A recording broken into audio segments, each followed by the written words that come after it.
Assalamualaikum warahmatullahi wabarakatuh. Ya, di sini bersama lagi dengan Gani, channel Gani YouTube Go. Akan menjelaskan sedikit tentang eksperimen warung yang kecil, sumpek, bau semua ada di warung ini. Jadi saya kasih pendapat bahwa gorengan ini, saya jujur tidak enak. Tidak enak, jujur. Jadi kadar apa ya? Kadar garamnya tuh kurang. Kadar garam, adapun masalah terigu itu oke.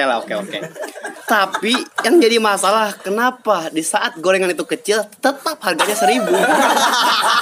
Kenapa? Itu jadi pertanda tanyaan ya pertanyaan. Kenapa di saat gorengan itu kecil, tempenya pun setengah, harganya 1.000, tetap 1.000.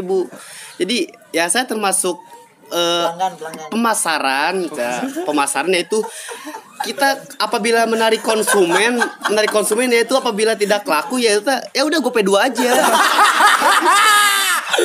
Udah GoPay 2, jangan terus dipatok harga 1.000 hanya untuk keuntungan yang sangat besar. Itu tidak baik itu bagi pemasaran. Kalau bagi saya kalau sudah tidak terjual laku lagi, hargai GoPay 2. Mudah-mudahan laku. Jadi kasih kesimpulannya bahwa gorengan ini sangat tidak enak. Sangat tidak enak. Jadi masalah rasa pun bisa diadu sama alumni Wani. Bisa diadu gorengan ini. Jadi intinya gorengan ini sangat tidak enak, tidak layak untuk perjualbelikan. Terima kasih. Assalamualaikum.